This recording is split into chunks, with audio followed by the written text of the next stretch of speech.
नमस्कार, आप देख रहे हैं जेटीएन न्यूज़ इंडिया और आज के इस खास कार्यक्रम में हमारे साथ एक खास मेहमान मौजूद हैं। विधानसभा में विरोधी दल के मुख्य सचेतक और बोकारो से विधायक श्री वरिंची नारायण जी। सबसे पहले तो विधायक जी आपका स्वागत जेटीएन न्यूज़ इंडिया पे। बहुत बहुत धन्यवाद आपको। और विधायक जी, अभी नमाज को लेकर के बहुत कुछ कहा जा चुका है, बहुत कुछ लिखा जा चुका है। मैं सिर्फ एक छोटा सा रिएक्शन चाह रहा हूँ कि स्पीकर ने खुद अपने ही फैसले को, अपने ही आवंटन को रिव्यू करने का फैसला किया है। इस पे आप क्या कहेंगे? देखिए, यह लोकतंत्र है और लोकतंत्र में जो व्यवस्थाएं हैं वो लोकतांत्रिक तरीके से चलनी चाहिए। पूरे देश के इतिहास में यह पहली घटना है जहां बाकायदा कक्ष अलॉट कराकर और नमाज पढ़ने के लिए दिया गया। यह सेकुलर स्टेट है। भारत जो है, हिंदुस्तान सेकुलर स्टेट है और सेकुलर स्टेट में धर्म विशेष को आप एक तरफ महत्व दे रहे हैं और दूसरे तरफ सारे धर्मों का अनादर कर रहे हैं। ये नहीं चलेगा, ये उचित नहीं है कहीं से भी। विधानसभाएं या संसद होती हैं विकास के मार्ग प्रशस्त कराने के लिए, विकास की गंगा बहाने के लिए, न कि धार्मिक उन्माद बढ़ाने के लिए। जब कोई नमाज पढ़ेगा, कोई इस्लाम अवलंबी, इस्लाम धर्म मानने वाले लोग यदि वहाँ नमाज पढ़ेंगे तो जो हिंदू समाज के लोग हैं, बहुसंख्यक समाज के लोग हैं, उनका कसूर क्या है? वो स्वाभाविक रूप से, मेरा सवाल तो यही था कि मैंने तो यही कहा कि आप उसको रद्द कर दीजिए। ये अच्छा नहीं है, उचित नहीं है लोकतंत्र में। और अगर रद्द नहीं कर सकते हैं तो हमें भी हनुमान चालीसा पढ़ने के लिए जगह दीजिए। मैंने तो यही कहा था। और मैं आपके दर्शकों को बताना चाहता हूं कि भारतीय जनता पार्टी के दबाव के चलते हम लोगों ने चारों दिन विधानसभा में भी दबाव बनाया। भारतीय जनता पार्टी के हजारों हजार कार्यकर्ता सड़क पर उतरे, राज्यव्यापी आंदोलन हुआ और विधानसभा घेराव का जब निर्णय किया, लाठीचार्ज हुई। हमारे 3 दर्जन से ज़्यादा कार्यकर्ताओं के सिर फटे, हाथ टूटे, कमर टूटे, पैर टूटे।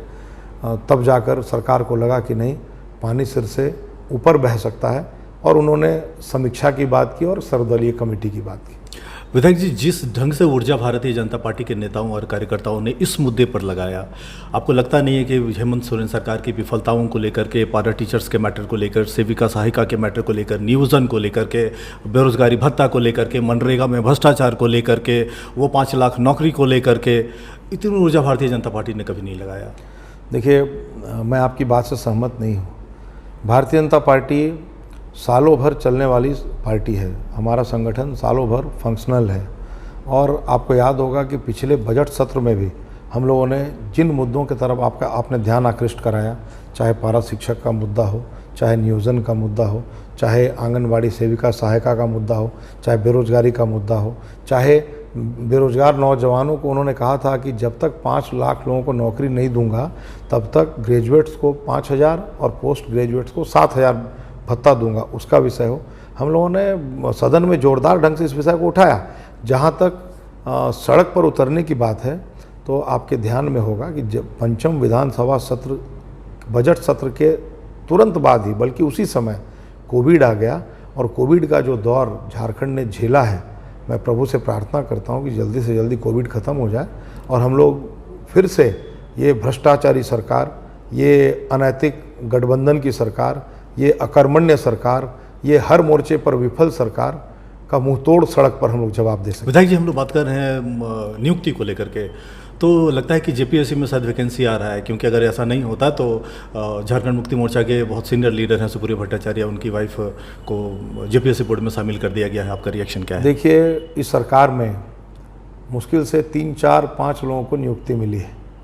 एक श्रीमान हेमंत सोरेन जी अपने पूज्य पिताजी को राज्यसभा में भेजने का काम किए, पहली नौकरी उन्होंने वहाँ दिया।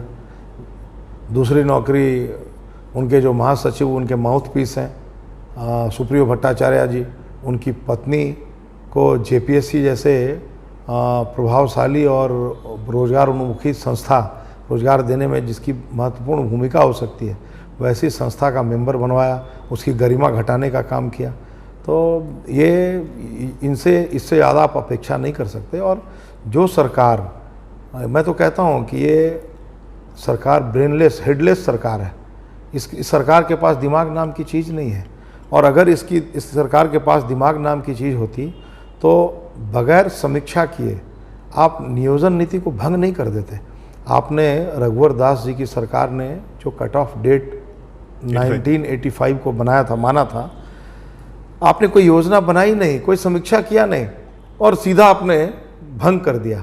आपने तो कहा था कि 32 का खतियान लागू करूंगा, आपने तो कहा था कि नियोजन नीति पहली कैबिनेट में निर्णय करूंगा और 3 महीने के अंदर नियोजन नीति बनाऊंगा। तो कहाँ नियोजन नीति इसका मतलब है कि उनके पास प्लान बी नहीं था, मैंने प्लान कहा ए को कि रद्द उनके कर दिया। प्लान तो छोड़ ही दीजिए, उनके पास वो हेडलेस है, ये सरकार हेडलेस है, इनके पास दिमाग नाम की चीज़ नहीं है, कोई ब्रेन बुद्धि नहीं है इनके पास। ये सिर्फ और सिर्फ भावनाएं भड़का कर, अब आप ही बताइए, भारतीय जनता पार्टी के ऊपर झारखंड के लोग, कांग्रेस के लोग, आरजेडी के लोग, वामपंथी पार्टियां आरोप लगाती हैं कि हम धर्म की राजनीति करते हैं। अब आप अगर नमाज पढ़ाने के लिए कमरे का आवंटन करेंगे और हम अगर विरोध करेंगे, हम अगर कहेंगे कि भाई हमको भी हनुमान चालीसा पढ़ने दो, तो आप जो कह रहे हैं वो बढ़िया है और हम जो कह रहे हैं वो खराब है, ये नहीं चलेगा। ये धर्म की राजनीति सच पूछिए तो वो लोग कर रहे हैं। उन्होंने, देखिए मैं आपको एक बात बता रहा हूँ कि जो 2 विषय इन्होंने लाया इस सत्र के शुरुआत में, एक लाया उर्दू को जबरन इम्पोज करने के लिए सेकंड लैंग्वेज के रूप में। अब आप ही बताइए, स्टेट के अंदर आप ही बताइए कि अगर ये सरकार चाहती कि सदन चले तो इस प्रकार का कंट्रोवर्शियल विषय नहीं लाती, ना उर्दू को जबरन इम्पोज कराने का लाती और न ही नमाज के लिए कक्ष अलॉटमेंट कराने का लाती।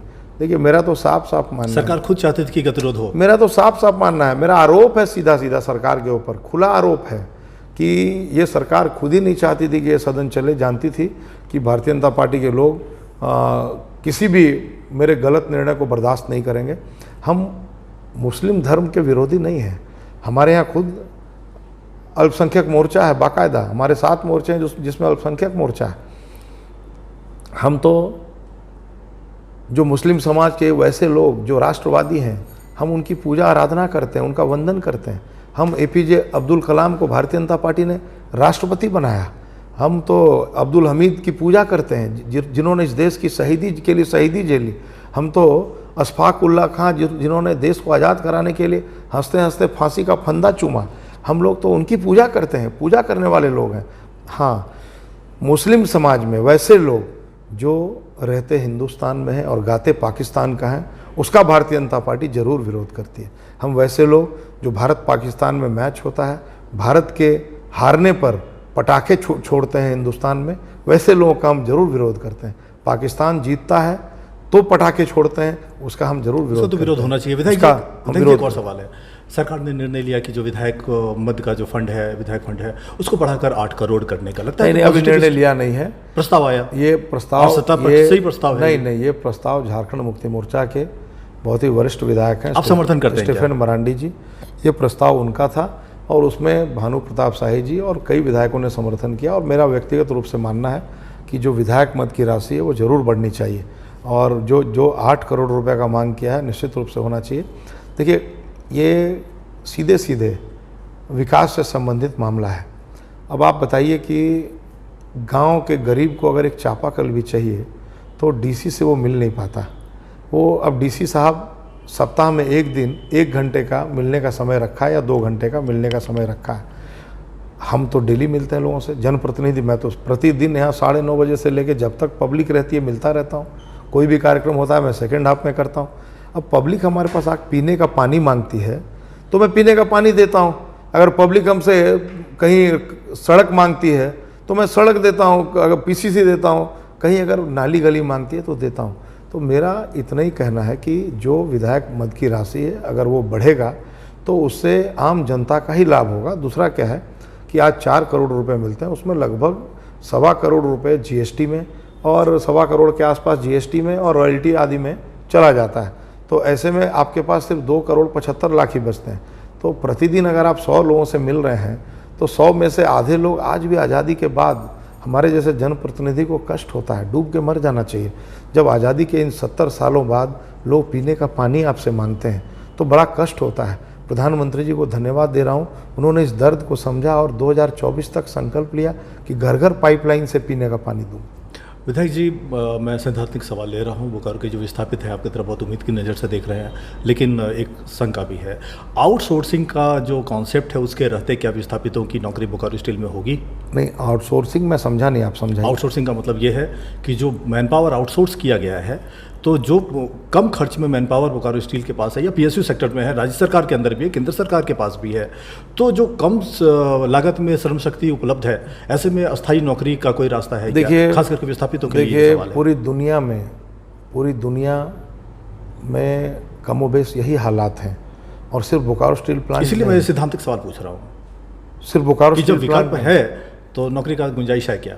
सिर्फ बोकारो स्टील प्लांट नहीं, पूरे देश में जहाँ भी स्टील प्लांट है अथवा जो भी सेक्टर है, चाहे पावर सेक्टर हो, चाहे माइन सेक्टर हो, तो रेलवे में इंडस्ट्री सेक्टर हो, रेलवे सेक्टर हो, सिर्फ भारत नहीं दुनिया भर में ट्रेंड ऐसे ही चल रहा है। अब देश बहुत तेज़ी से विकास के रास्ते पर आगे बढ़ रहा है। विकास निश्चित रूप से, जो आप बोकारो का उदाहरण लीजिए, एक समय 52,000 रेगुलर एम्प्लॉयज़ थे, आज मुश्किल से 12,000-12,500 रेगुलर एम्प्लॉय हैं। मैं व्यक्तिगत रूप से मानता हूं कि जो प्लांट है उसमें ज़्यादा से ज़्यादा नौकरियां मिलनी चाहिए, ज़्यादा से ज़्यादा सर्विस मिलनी चाहिए सीधे तौर पर, ताकि आम जनता का जीवन स्तर ऊपर आए। लेकिन सिर्फ मेरे चाहने से ये चीज़ें नहीं होंगी, इसमें आमूल चूल परिवर्तन करना होगा, और जो नीति नियामक लोग हैं उनको इस विषय पर सोचना पड़ेगा। आपका एक पॉजिटिव मूव रहा है हाउस के अंदर। आपने 19 गांव को लेकर के रिलीज़ करने को लेकर के जो सवाल उठाया था, उसके जवाब में जो डीपीएलआर का जवाब गया है सरकार को, उसमें ये लिखा हुआ है कि जो रिक्त भूमि है उस पर विस्थापित बसे हुए हैं। देखिए जी, आपको लगता है कि वहाँ पे शाब्दिक गलती हुआ है? नहीं, देखिए वो रिक्त भूमि नहीं, उनकी वो शाब्दिक गलती नहीं है, वो जानबूझकर की गई गलती है, वो अपराध है। उन्होंने अपराध किया इस तरह का जवाब देके। वो जो उन्होंने लिखा है कि रिक्त भूमि नहीं है, वो कभी खाली ही नहीं किया उन्होंने। वो वर्षों पीढ़ियों से पैतृक गांव है, पैतृक भूमि है। मैं वही कह रहा हूँ कि वो पीढ़ियों से वहाँ रह रहे हैं, और जब कोई पीढ़ियों से वहाँ रह रहा है तो आप इस प्रकार की बात कैसे लिख सकते हैं? सरकार ने जो जवाब दिया है वो गलत जवाब दिया है, और मैं इसके खिलाफ विशेषाधिकार हनन का मामला विधानसभा में सरकार के उन अधिकारियों के खिलाफ लाऊंगा जिन्होंने गलत जवाब दिया। विधायक जी, डीपीएलआर से जुड़ा एक और सवाल है। गोपीडी से लेके तांतरी तक सैकड़ों एकड़ और नरकेरा के पास 17 एकड़ जमीन का एनओसी डीपीएलआर ने जारी किया है। आपको लगता है कि ये गलत हुआ? देखिए, इस एनओसी का मतलब क्या? देखिए, अभी तक 3 बड़े एनओसी बीएसएल ने जारी किए हैं, और बीएसएल की अधिकृत ज़मीन पर डीपीएलआर ने जारी किए हैं। और मैंने जब व्यक्तिगत रूप से इसकी पड़ताल की तो मैंने पाया कि वो सारी ज़मीनें अधिग्रहित हो गई थी, और डीपीएल के तात्कालीन, अभी की टीम नहीं, इसके पहले की टीम के लोगों ने, जब डीपीएलआर के जो लोग डायरेक्टर थे या जो भी लोग इसमें से जुड़े थे, उन लोगों ने जानबूझकर अपराध किया है, और ये अपराध अक्षम्य है। मैं उनसे आग्रह करता हूँ, डीपीएलआर के अधिकारियों से, जो फर्जी तरीके से उन्होंने एनओसी दिया है उसको तत्काल प्रभाव से रद्द करें, नहीं तो जेल की सलाखों के पीछे पहुंचाए जाएंगे वैसे लोग। विधायक जी, आपकी उसी चिट्ठी पर मैं दोबारा वापस लौट रहा हूँ। उसमें जो जवाब है उसमें और भी 2 चीज़ का जिक्र है कि मालिकाना हक, हमको लग रहा है कि सर डीपीएलआर ने रेफरेंस दिया है डीडा कन्वेंस को लेकर के कि मालिकाना हक बोकारो स्टील के पास है, लेकिन राज्य सरकार के पास बहुत कुछ है, राज्य सरकार अगर चाहे तो इस पर निर्णय कर सकती है। तो टेक्निकली लग रहा है कि ये वो जवाब उनका सही है, वो जवाब उनका सही है। और पूरी जो ज़मीनें हैं उसका मालिकाना हक आज भी राज्य सरकार के पास है, और मैं व्यक्तिगत रूप से भी मानता हूँ कि विकास का काम होना चाहिए, लेकिन जो ज़मीनें खाली पड़ी हैं वो ज़मीन विस्थापितों को वापस मिलनी चाहिए। और मेरे पास तो हर तरह के लोग आते हैं मिलने के लिए, जो विस्थापित बंधु हैं बड़ी संख्या में आते हैं, रोज़ आते हैं, और वो आकर मुझे कहते हैं कि विधायक जी, मुझे अच्छा लगता है सुनकर जब वो कहते हैं कि विधायक जी, पिछले 30, 35, 40 सालों में सारे विधायकों ने जितना मिलकर विस्थापित क्षेत्र का विकास नहीं किया, उतना विकास आपने 5 सालों में किया। तो मुझे अच्छा लगता है, लेकिन कुछ ऐसे भी लोग हैं जो विस्थापित बंधुओं को भड़का रहे हैं, बरगला रहे हैं। विस्थापित विकास विरोधी नहीं है। आज जिस स्टेडियम के लिए ज़मीन 20 एकड़ 17 डेसिमल ज़मीन बीएसएल ने एमओयू किया है झारखंड राज्य क्रिकेट एसोसिएशन के साथ, तो उनके जो मूल विस्थापित हैं, रूपाई मांझी, सुराय मांझी के जो वंशज हैं, वो मुझसे मिलकर आकर कहे कि नहीं विधायक जी, हमारी रोजी रोटी की चिंता करिए, इतना ही चाहिए। हम तो हमारे पूर्वजों ने ज़मीन दे दिया, और मैं धन्यवाद देता हूँ श्रीमान अमिताभ चौधरी जी का, जिन्होंने घोषणा किया है कि वो जो 18 परिवार विस्थापित हुए थे, बीएसएल ने उनको क्या दिया नहीं दिया उससे मुझे मतलब नहीं है, लेकिन उन 18 परिवार के रोजी रोटी की चिंता झारखंड राज्य क्रिकेट एसोसिएशन करेगा।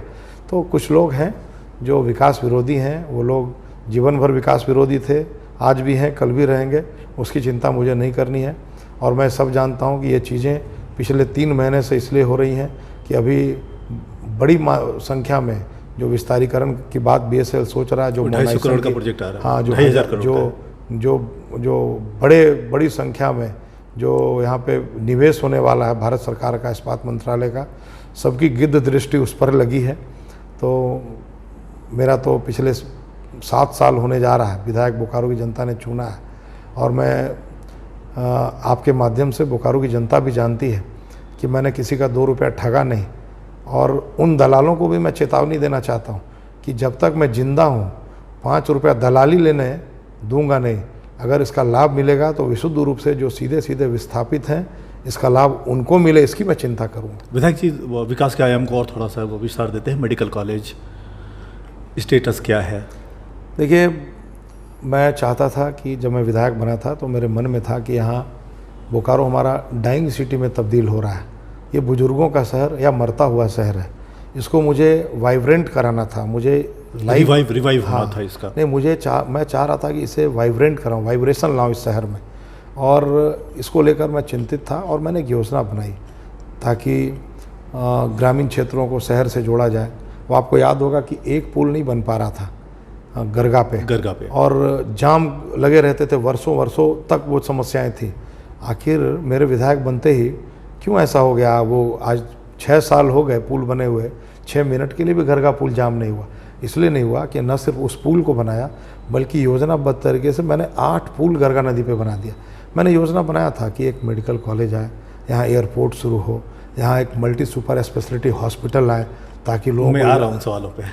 तो जो मेडिकल कॉलेज है, बिल्कुल, तो मेडिकल कॉलेज जो है, मेडिकल कॉलेज की ज़मीन 25 एकड़ ज़मीन मैं धन्यवाद देता हूँ इस्पात प्रबंधन का, जिसने 25 एकड़ भूमि मेडिकल कॉलेज के लिए दे दिया है, और वो ज़मीन राज्य सरकार को हस्तांतरित भी हो गई है। जिला प्रशासन ने उसने अपने पोजीशन में भी ले लिया है, और की उम्मीद कर रहे हैं। और मैं उम्मीद करता हूँ कि मैंने विधानसभा में भी इस विषय को लगातार उठाया है। अभी स्वास्थ्य मंत्री जी आए थे तो मैंने उनको बताया भी, उनसे आग्रह भी किया, और उन्होंने मुझे आश्वस्त किया है कि मुझसे जितना होगा मैं करूँगा। तो मैं उम्मीद करता हूँ कि जब ज़मीन एक बड़ी समस्या थी, ज़मीन मुफ्त में लेना था सेल से, और उसमें टाइम लग गया, खास ये मेरे समय में अगर हो गया रहता हमारी सरकार के समय, बेटर होता, तो अभी वहाँ बिल्डिंग का काम। विधायक जी, 2 चीज़ और है। सबसे पहली बात कि एयर स्ट्रिप को लेकर के एक जानकारी हम लोग के पास ये आ रहा है कि रनवे का जो लेंथ है वो कम है, रनवे का लेंथ बढ़ाया जा रहा है। जरा पुष्टि कर दीजिए। नहीं, अभी कोई बढ़ाया नहीं, क्योंकि आपकी मुलाकात हुई है ज्योतिरादित्य सिंधिया जी से। अभी कोई बढ़ाया नहीं जा रहा रनवे का लेंथ, और मैं खुद भी चाहता हूँ कि अभी 72 सीटर ही जहाज़ उड़े यहाँ, और 72 सीटर ATR उड़ाने के लिए यह रनवे सफिशिएंट है। इसमें कोई रनवे बढ़ाने की योजना नहीं है। और देखिए, मेरा मानना है कि अगर अभी बोकारो में 180-85 सीटर जहाज़ अगर हम बोइंग उड़ाते हैं तो उतना पैसेंजर आएगा कहाँ से? कहीं ऐसा ना हो कि 182-85 सीटर हम जहाज़ उड़ाने लग जाएं और आधा खाली रहे, और जहाज़ कंपनियां फिर 3 महीना में बंद कर दें, तो फिर दोबारा शुरू कराना बहुत मुश्किल हो जाएगा। इसलिए बोकारो की जनता को आपके चैनल के माध्यम से मैं विश्वास दिलाता हूँ कि 72 सीटर सफिशिएंट है। एक बार इसको उड़ने दीजिए, तो जब ज़रूरत महसूस होगी कि यहाँ बड़े जहाज़ उड़ें तो BSL प्रबंधन सकारात्मक है, मैं सकारात्मक हूँ, हमारे सांसद सकारात्मक हैं, तो मुझे लगता है जरूरी इंतजाम है वो हो जाएगा। तो मुझे लगता है कि जब बढ़ाने की आवश्यकता पड़ेगी तो दूंदीबाद बाज़ार के लोग भी सकारात्मक हैं, उनसे बात हो गई है, उनको बाकायदा हम लोग शिफ्ट करेंगे, उसके बाद उनको हटाएंगे, वहाँ उनको कहीं बसाएंगे अच्छे जगह पर। हमारा टारगेट तो नया मोड़ ही है, और नया मोड़ के बस स्टैंड को कहीं और ले जाएंगे। वो हमने BSL प्रबंधन से बात भी कर लिया, इसलिए कोई समस्या आएगी नहीं। विधायक जी, मैं बियाडा के सुपर मल्टी स्पेशलिटी हॉस्पिटल की तरफ आ रहा हूँ। जो डेवलपमेंट है, टीम आई थी, सर्वे हुआ है, और वो भी सेटिस्फाइड हैं। जो डायरेक्टर हैं डॉक्टर तालकोटी, उनके नेतृत्व में जो टीम आई थी, वो भी सेटिस्फाइड हैं जो प्रोग्रेस है। कब तक यहाँ के लोगों को सुविधा मिल पाएगा? देखिए, आपको बताऊं कि बोकारो में जब मैं विधायक बना तो इसकी ज़रूरत मैं क्यों महसूस किया। एक सर्वे के हिसाब से हॉस्मेक कंसल्टेंसी एक कंपनी है मुंबई की, उसने एक सर्वे किया जिस सर्वे के हिसाब से बोकारो ज़िले से 200 मौत सिर्फ कार्डियक अरेस्ट के चलते या कार्डियक अटैक के चलते मिशन हॉस्पिटल दुर्गापुर या रांची मेदांता है मेडिका या मेदांता मेदांता जाने है। के क्रम में, रिम्स जाने के क्रम में हो जाया करता था। मुझे लगा कि आखिर 918 बेड का अस्पताल है और यहाँ पे वो सुविधाएं नहीं हैं, तो क्यों ना वो सुविधा यहाँ बनाई जाए। दूसरा कि मैं प्रति माह 7, 8, 10 लोगों को जो कैंसर की बीमारी से पीड़ित रहते थे उनको मुंबई भेजता था, जिसमें हमारी राज्य सरकार, तत्कालीन रघुवर सरकार 4.5 लाख रुपए तक का मदद करती थी। अब वो उनका ऑपरेशन मुंबई में हो जाता था, इसलिए कि पैसा 4.5 लाख हॉस्पिटल को चला जाता था, लेकिन उनको वहाँ साल, 1.5 साल, 2 साल रहना पड़ता था। वो अतिरिक्त भार होता था उनको और उनके अटेंडेंट को रहना पड़ता था, वो अतिरिक्त भार होता था, जिसमें साल, 1.5 साल में कम से कम 5-7 लाख रुपए और चाहिए होते थे। अब वो बेचारे उसमें अधिकांश लोग वापस आ जाते थे और आकर साल 6 महीने में मर जाते थे। ऑपरेशन के बाद भी वो रेडिएशन उनका हो नहीं पाता था, कीमो हो नहीं पाता था। तो मैं बड़ा व्यथित हो गया और मुझे लगा क्यों ना यहीं पे मुंबई बनाया जाए, बोकारो में ही CMC वेलोर बनाया जाए। और तब मैं लगता भिड़ता रहा और आपको बताते हुए अच्छा लग रहा है कि यहाँ कैंसर, देश के प्रख्यात कैंसर सर्जन डॉक्टर तालीकोटी यहाँ आकर उन्होंने इन्वेस्ट किया। मैं धन्यवाद दे रहा हूँ रांची, जमशेदपुर, बोकारो के कई बेरमो के कई ऐसे हमारे मित्र शुभचिंतक हैं जिनको हमने आग्रह किया कि आप भी इन्वेस्ट करिए ताकि एक यहाँ बड़ा अस्पताल हम लोग सबके सहयोग से बना सकें। तो मुझे अच्छा लग रहा है कि उसमें मेरे कई मित्रों ने, कई शुभचिंतकों ने उसमें मेरे इस यज्ञ में सहयोग किया। और मैं आपको विश्वास दिलाता हूँ कि 2022 के दिसंबर आते आते बोकारो में 350 बेड से यह अस्पताल शुरू हो जाएगा, ऑपरेशनल हो जाएगा, जहाँ पर बोन मैरो ट्रांसप्लांट होगा, जहाँ ऑर्गन ट्रांसप्लांट होगा।